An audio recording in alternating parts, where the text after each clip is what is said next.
किसी का his brother gave me a bouquet, इसको प्रेजेंट परफेक्ट टेंस में चेंज करना। प्रेजेंट परफेक्ट टेंस की जो हेल्पिंग वर्ब होती है वो आपको पता होना चाहिए। परफेक्ट एक होती है हैज़ और एक होती है हैव।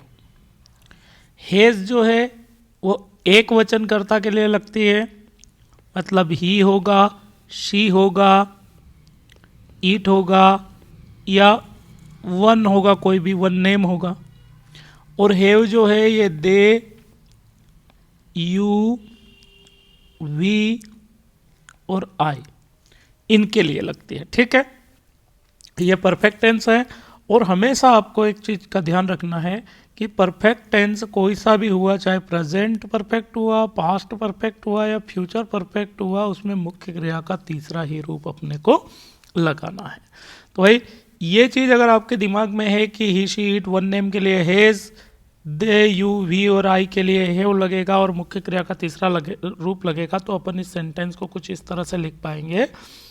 हिज ब्रदर आपने लिख दिया, ये आपका सब्जेक्ट। अब आपको देखना है his brother he, she, it one name है या फिर दे, यू, वी, आई है। तो हम देखें हिज ब्रदर एक भाई, उसका भाई। अब इसके बाद में सहायक क्रिया लग जाएगी हैज़, और जो गेव है ये मुख्य क्रिया का दूसरा रूप है, अपने को मुख्य क्रिया का तीसरा रूप लगाना है, तो वो आ जाएगा given. His brother has given me a bouquet.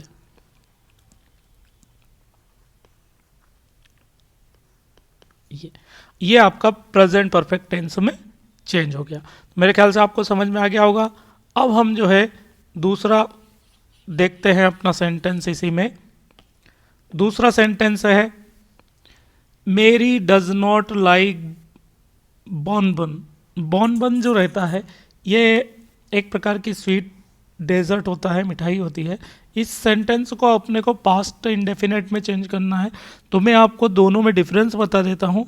Subject के बाद अगर मुख्य क्रिया का पहला रूप है और ऑब्जेक्ट लिखा हुआ है जिसमें सहायक क्रिया नहीं है, तो ये जो है ये प्रेजेंट इंडेफिनेट टेंस है। और सब्जेक्ट के बाद में अगर वर्ब का दूसरा रूप लगाकर और ऑब्जेक्ट आता है तो आपको समझ लेना है ये मुख्य क्रिया का दूसरा रूप है, तो पास्ट इंडेफिनेट टेंस है। तो बस इस वाले सेंटेंस को अपने को पास्ट इंडेफिनेट में चेंज करना है। डज लगा मतलब मुख्य क्रिया का पहला रूप है, ठीक है। इसको आप पास्ट में चेंज करोगे तो आपको कुछ भी नहीं करना है। जो आपका डू या डज रहेगा उसको हटा देना है और उसकी जगह आपको लगा देना है डिड। तो आपका सेंटेंस बन जाएगा मेरी डज नॉट लाइक बॉनबन, तो मेरी डिड नॉट लाइक बॉनबन। ठीक है, next sentence is third sentence जो है अपना ही वॉज अवार्डेड अ प्राइज। ये सेंटेंस अगर हम देखेंगे तो इसमें बाय लगा हुआ नहीं है, जबकि हमको मान लेना है कि इसमें बाय लगा हुआ। तो हम इसको ऐसा लिखेंगे कि दे, ये ऑब्जेक्ट था, ये by them. He was awarded a prize by them, उनके द्वारा उसे इनाम दिया गया। तो इस सेंटेंस को पैसिव बनाने के लिए हम इस देम के दे को क्या करेंगे, सब्जेक्ट बना देंगे। दे ये एक्टिव है, एक्टिव बनाना इसको हमने, ये कर्म को कर्ता बना दिया। कर्ता के अनुसार सहायक क्रिया, क्योंकि वाज है तो इसमें सहायक क्रिया तो आएगी नहीं, ये अवार्डेड ऐसे ही आ जाएगा।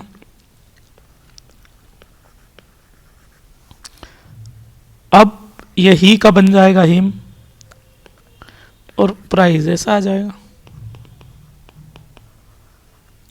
दे awarded him a prize.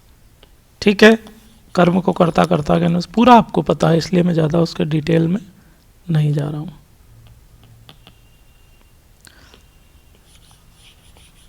Next is the power and पेल्फ could not arrest Siddharth in worldly affair. इसका पैसिव बनाना है कि ताकत और धन संपदा सिद्धार्थ को नहीं जकड़ सकी इन वर्ल्डली अफेयर्स, सांसारिक मुद्दों में, सांसारिक मामलों में। पैसिव जब हम इसका बनाएंगे तो अपना सब्जेक्ट हो जाएगा सिद्धार्थ,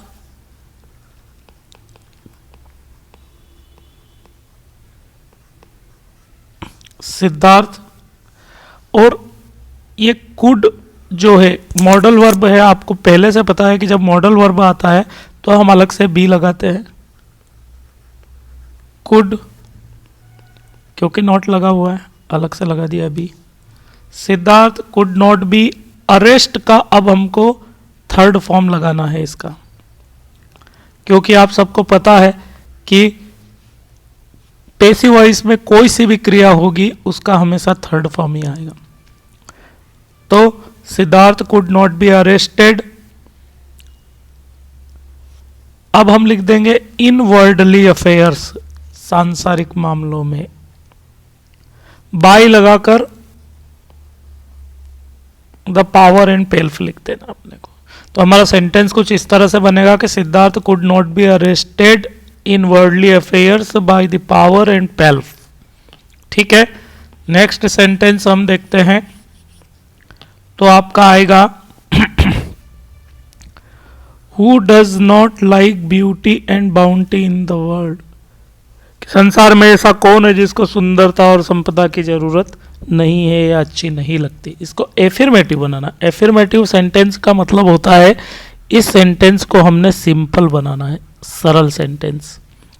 ठीक है, तो who does not like, who does not like, कौन पसंद नहीं करता है, ब्यूटी एंड बाउंटी, सुंदरता, संपदा, धन दौलत, इन द वर्ल्ड, संसार में। तो हम इस सेंटेंस को जब एफर्मेटिव बनाएंगे तो हु तो कोई स्पेसिफिक पर्सन तो है नहीं, तो दुनिया में जितने भी लोग हैं मेरे हिसाब से सबको ये चीज़ें पसंद है। एवरीवन माने हर एक, लाइक जो है इसमें हम एस लगाएंगे क्योंकि प्रेजेंट इंडेफिनिट टेंस में सब्जेक्ट एक वचन होता है तो मेन वर्ब में एस या एस लग जाता है। एवरीवन लाइक्स लिख के beauty and bounty in the world, बाकी पूरा का पूरा सिर्फ एक क्वेश्चन मार्क नहीं आएगा। तो ये लाइक्स क्यों होगा, क्योंकि ये एवरीवन जो है ये एक वचन करता है, और जब प्रेजेंट इंडेफिनिट टेंस में हमारा करता है एक वचन होता है तो हमको मेन वर्ब में एस या एस लगाना पड़ता है, इसलिए यहाँ पे ऐसा हुआ है। नेक्स्ट सेंटेंस पे अगर मैं जाता हूँ तो हमारा सेंटेंस है कि his father goes to his office by car.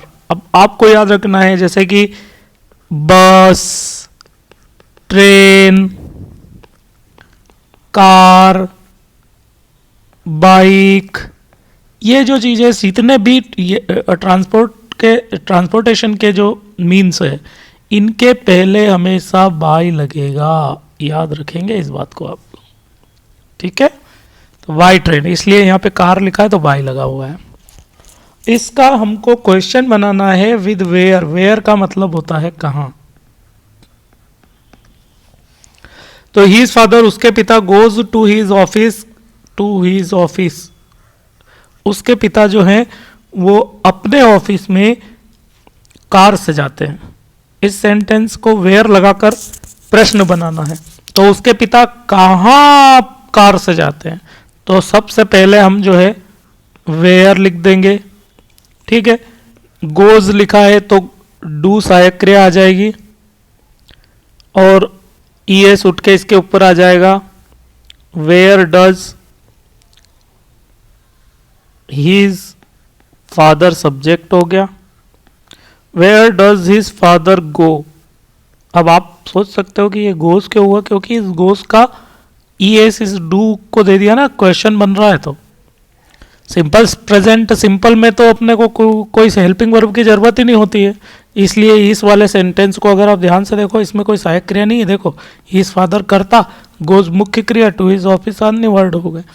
अब चूंकि अपने को वेयर माने प्रश्नल बनाना है तो फिर डू या डज की जरूरत पड़ेगी, तो हम लाए तो डू और इस गोज वाले ईएस को उठा के डू पे रख दिया तो हो गया डज हिज फादर गो। अब ये गोज नहीं होएगा, गो हो जाएगा क्योंकि इसने अपना ईएस इस डज को दे दिया ना, डू को, और बाय लगाकर कार लिख दिया। अब आप सोच सकते हो कि ये टू हिज ऑफिस हमने क्यों नहीं लिखा, क्योंकि ये इस वेयर का उत्तर है। उसके पिता कार से ऑफिस जाते हैं। वेयर जब आ जाएगा उसके पिता कार से कहाँ जाते हैं, तो कहाँ का उत्तर क्या है, टू हिज ऑफिस। तो जब हम प्रश्न करेंगे तो उसमें उत्तर लिखने की जरूरत नहीं है, आपके सामने उत्तर है, आपको इसका प्रश्न लिखना है। Where does his father go by car. I think आपको समझ में आ गया होगा। नेक्स्ट सेंटेंस पे हम आते हैं। हमारा अगला सेंटेंस है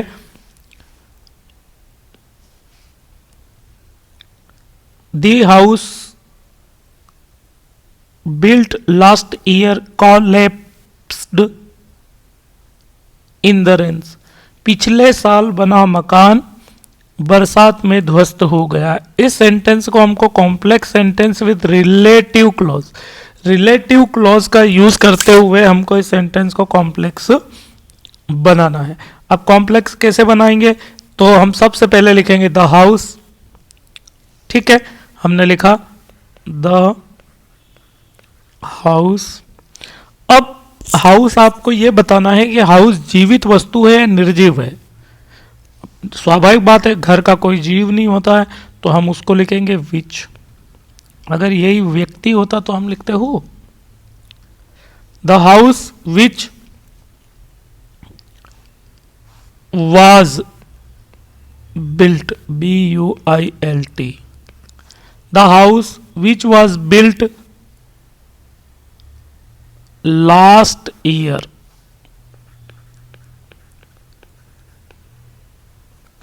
the house which was built last year collapsed in the rains। आगे लिख देना है बस। मेरे हिसाब से आपको समझ में आ गया होगा। आपने अलग से क्या करा, which was, बस ये आपका, ये which तो आपका रिलेटिव क्लॉज है। ठीक, नेक्स्ट सेंटेंस पे I saw a child crying for an our. मैंने एक बच्चे को 1 घंटे से रोते हुए देखा। आई सॉ अ चाइल्ड, मैंने एक बच्चे को देखा, क्राइंग रोते हुए, फॉर एन आवर 1 घंटे। अब इसको रिलेटिव क्लॉज लगाकर इस सेंटेंस को भी हमको कॉम्प्लेक्स सेंटेंस में बनाना है, तब्दील करना, जैसा हमने इस सेंटेंस को किया था। करने के लिए सबसे पहले हम क्या करेंगे भाई साहब, जैसा वहां पे हाउस लिखा था ऐसा यहां पे आई सो लिखेंगे। क्या लिखा हमने, आई सो अ चाइल्ड, मैंने एक बच्चे को देखा, आई सो अ चाइल्ड। अब लड़का व्यक्ति की श्रेणी में आता है तो हम अलग से लिखेंगे, जैसे वहां वीच लिखा था ना, निर्जीव के लिए या जीवित के लिए हु लिखना पड़ेगा। I saw a child who, I saw a child who. अब आपको क्राइंग भी आ रहा है और फोर और सिंस लगा है, तो सिंस और फोर कौन से टेंस में आते हैं भाई साहब, इनके साथ कौन सी सहायक क्रिया आती है, has been, have been, had been, ये पास्ट परफेक्ट के पास्ट परफेक्ट कंटिन्यू की सहायक क्रिया है। तो चूंकि ये सो जो है मुख्य क्रिया का दूसरा रूप है, तो हम हैज और हैव का काम खत्म हो गया, हमारा हैज हैव बीन नहीं आएगा, यहां पे आ जाएगा who had been, who had been crying for an hour. आपका सेंटेंस बन गया कि I saw a child who had been crying since an, sorry for an hour. भाई मैंने एक बच्चे को देखा जो 1 घंटे से रोते आ रहा था, या 1 घंटे से रो रहा था। नेक्स्ट सेंटेंस है अपना कंपाउंड सेंटेंस, कंपाउंड सेंटेंस। ठीक है,